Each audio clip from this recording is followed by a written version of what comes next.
igipolisi ati muze mudutabara twebwe turabona ibintu byateye amakenga tubonye inkonga abakiya bagiye murazi ko kabarara k'abantu benshi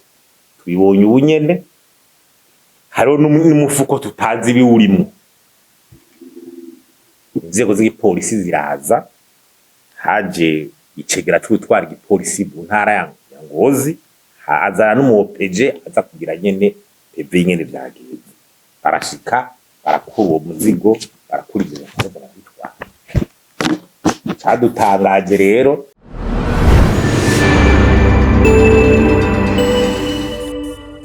hari itariki 17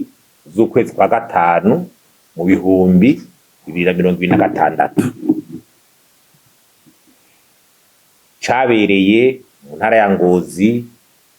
muri centre y'Ingozi quartier bita Kinyamisanzwe mvukamo ntuyemwo ahari pete yiwanje nyene familiare meme twakuriye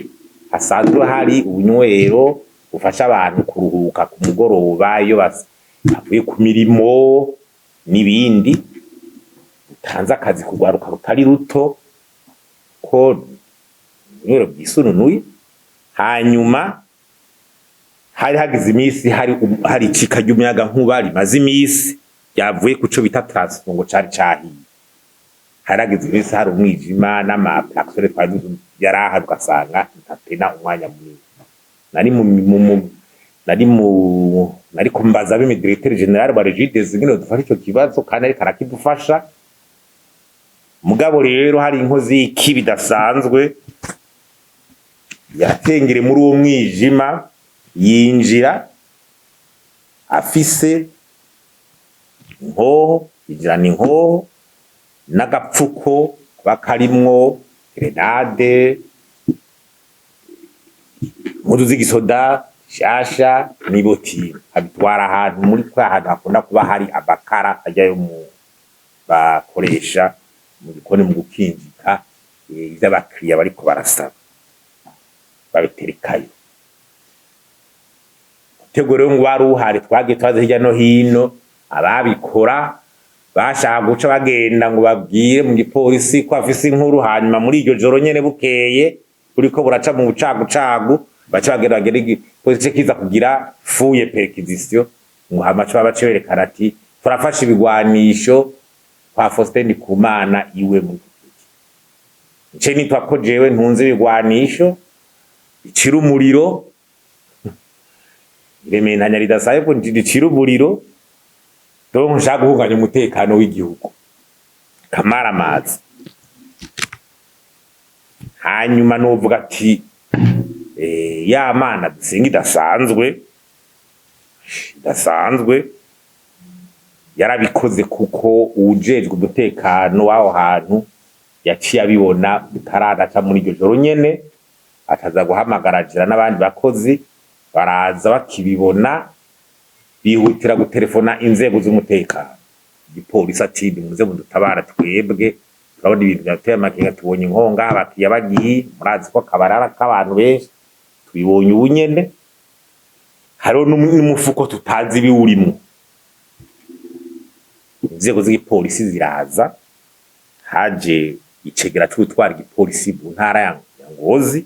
azana n'umupeje aza kugira nyene peve nyene vyagenze barashika barakura uwo muzigo barakurikiza barabitwara cadutangaje rero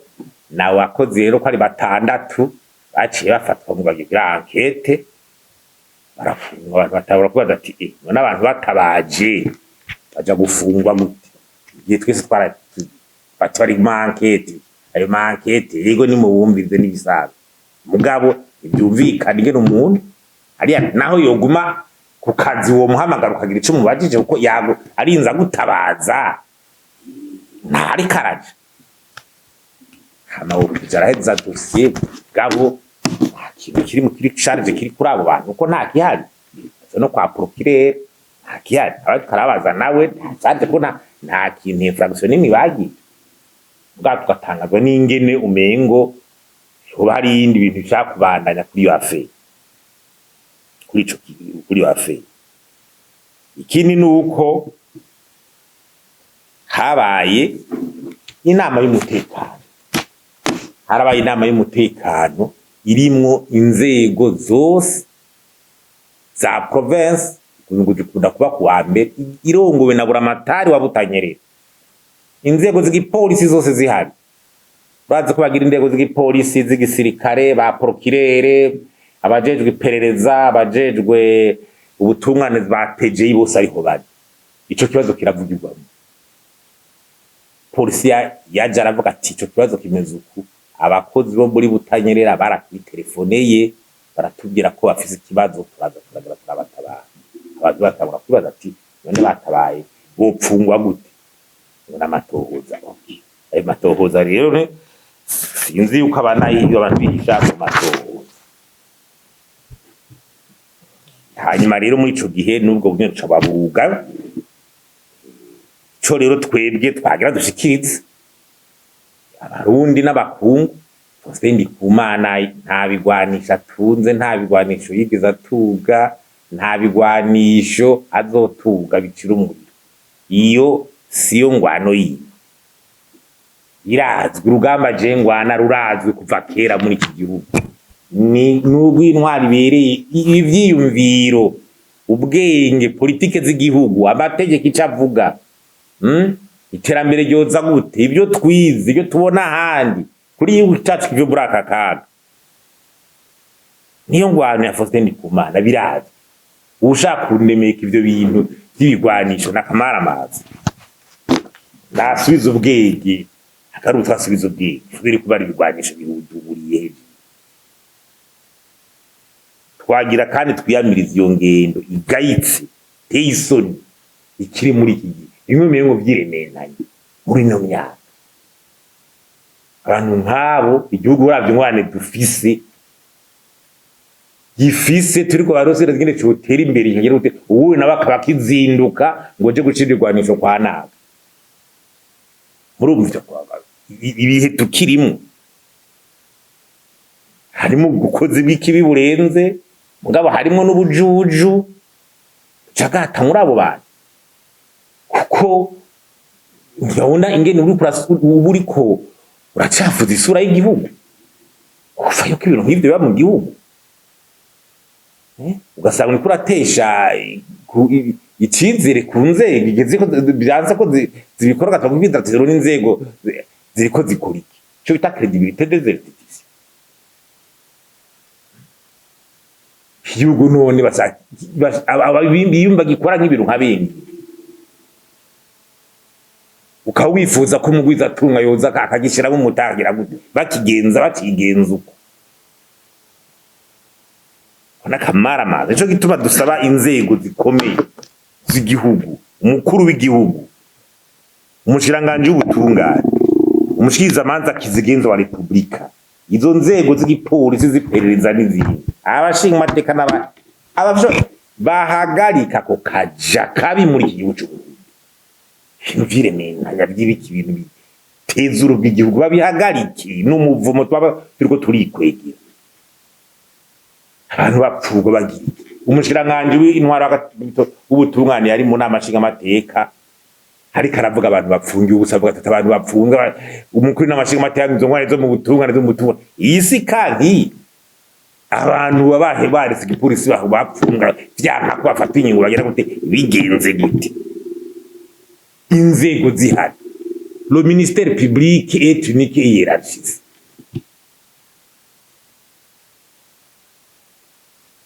Ibintu ngivyo bishobora kubana muri n'ibintu by'akamara amaza muri ibi. Barakwiye gufata inyungu bagatuzikira tubateye akabo, kuko iyi ni ka example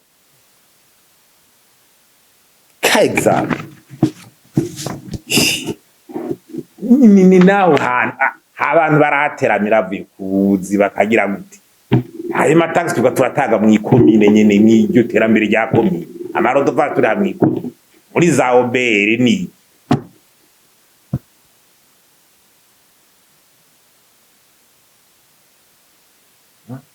none umuntu agifise comportement ngiyo acigenza mu gihugu kigendera ku mategeko, riva republicaine nizo bakwiye kudefanda izi nzego bagashika intwaro rusangi agateka kazira mu turwa turavuga ubutungane kurubwa kuri ubutungane bateza urubwa ya justice bige birwa abantu bidoga biba biriko biragaragara ukiverne mu gihugu ubutwara uwundi ninde Zego utwara uwundi ninde ufata ingingo ninde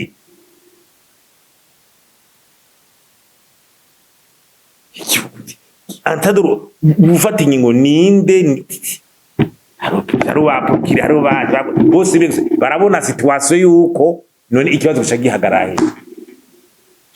baba nunza wumva ngo turiko tura telefona ngo mu procureur cyangwa tubwe ngo bamugire ko pressure bagire gute amatuvyumva cyo gituma n'ubundi dusabane mbere ni yuko turasabana na procureur w'Ingozi yo dossier yashikiye ko hakore nyene nk'umugabo hano rutunganye arekuri izo zira karengane yabo bana batandatu abana muri iki gihe cy'agashomeri abana bivire mu gashomeri bahejeje universite bahejeje za humanité n'andi mashuri yisumbuye bari bironke ubuzigera comptable caissier sécurité guserva batunze imiryango bamwe bashaka no kubana biyigira bagira iki nawe nguraje turasara mushaka Faustin NDIKUMANA ugaca utubangwa ariko ngo binjira mu kasho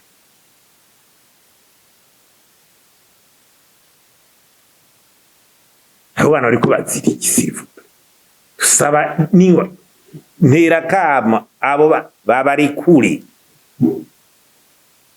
baje kwibandaiza kwibera ubuzima bwabo kamisi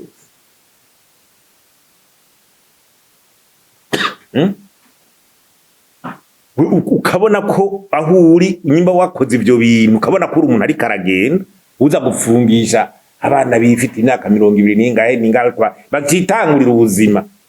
biviriye mu mashuri muraza agashomeri kari muri iki gihugu mugabo uri kuraza kubonera ucafuza ngugira iki hatwaragira intuze yuko abantu sinuba ngo guhindura ingendo guhinduza ingendo bamwe kubahinduza ingendo kandi inzego z'igihugu zikabikora kuko tubandanije uku iyi sura y'igihugu twirirwa baravuga ngo ibikiri biki ngo abantu ngo ntibeze ibi byose bitera biva ngaha procureur ndabingozi kora nk'umunyabutungane dossier vide abantu bareze igipolisi barabivuze baravyema barabivuga abapolisi barabivuga none abantu bafungiwe gushika byari zangize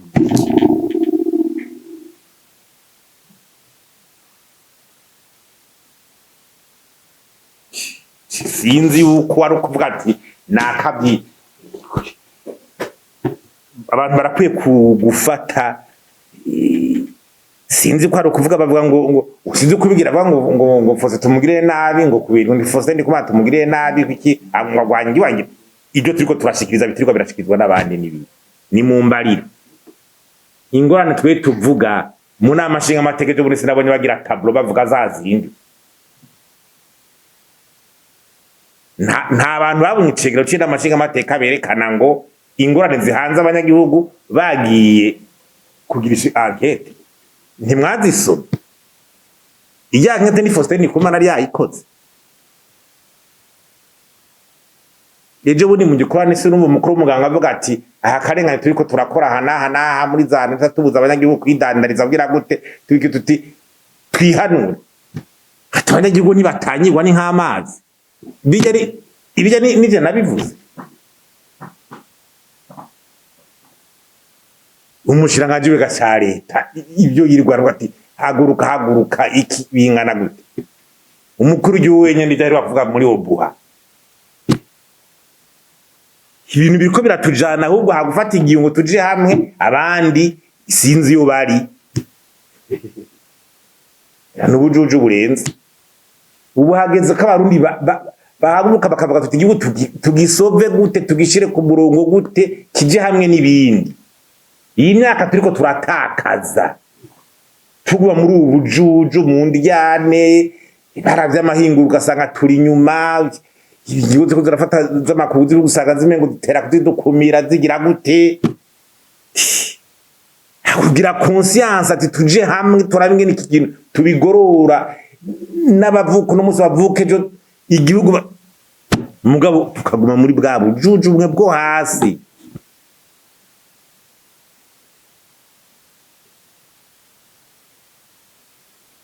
Je nibaza yuko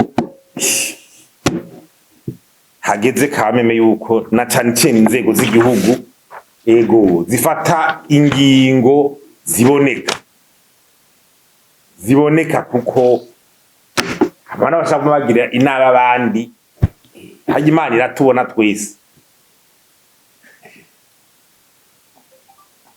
Ico kibi mushaka gukora mukorera umuntu Imana itubona twese. Inzego z'umutekano z'igipolisi izo nyene tuzi visikuze ziremanga neza ko ari bo baterefone babatabaza. Inzego z'igipolisi z'umutekano kuri zo gushika no munsi uko tubizi gene tuzumva nta kibazo gihari.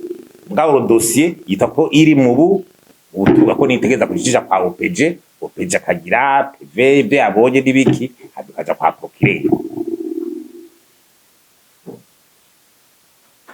Ubu rero uraza ko hari bya bintu mu Burundi biba muntu witwi ukabura ufata ingingo ukabura ugira gute, kibazo gihagaze ga mugabo twitwo tunavuga tuti twateye akamo procureur n'abandi bashoje cyo bagira cyo bafashije, harabahanda gateye akazira n'abandi bantu bose bogira cyo bahanure uyu mugujira gateye akazira muntu bagira cyo bahanuye. Nimwe tuba tuti bishobora bitakarisha icyizere cy'inzego nk'uko umengo mu nzego ntawe umenya ufata ingingo ntawe ugira iki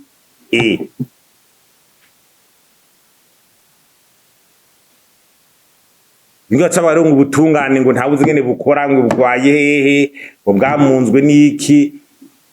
ibyo byose ucome ngo biko bija kumugaragara. Ko ikibazo cavugiwe mu nama y'umutekano kiba kivuze ku mugaragara, abura amatari aro bari bakinje kivuze ku mugaragara. Bya bindi wabona ashobora ko yabikoza avuga ati reka ngume nkorera burufuri ngiribi naho ivyavuzwe ku mugaragara ari ibi, hore duteri akamo inzego abo bantu bashaka gukora ibintu bagira ikibondoda bagira iki babigize kuko have ndo konte inzego zishatse kugira enquête zirashobora zabona abantu bari nabi nabo ashobora kubabona kumira bafite izindi nyungu ashaka kubikamisha bagira iki. Niba baba ngo c'est population carcérale umushikiranganje ubutuga no muvise mu nama nshinga amateka kuvuga ati Faustin NDIKUMANA agiye kugira ngo guhorokerwa ihibambewe kabisa ihibambewe. Jewe ibanga ni ryarindi ntaco niyagiriza, ndabona ko niko nafashe igihugu ukiri kijuju canke uri mu mwijima ukabona ko jewe ndi umwasi w'igihugu ari jama y'igihugu jijuka canke uzotinda ujijuka kuko igihugu turagisanga n'ubwato turi umwe twese turiko dushikirwa twese tangura ziriko ziravugwa zitagushikira gusa uri kijuju nyene kimwe cyanyuma wewe ushobora kugenda ugategura ibintu nkabijya uja gatamo ubujuju kabisa nuko utazi n'igihugu nyene kibaho cyangwa gitagira gute ubonera hura ugabugarukiriza hafi rimwe nibyo hari gihe tubibona. Ibindi naho umuntu aratungwa n'Imana agakiyo hagira gute ibyo twese turaba ngo twarize Imana imbere. Ejo bundi hari umuntu w'umukozi w'Imana w'umugenzi yandikiye abwira ati horere ndakubwira umugani uri muri Bibiliya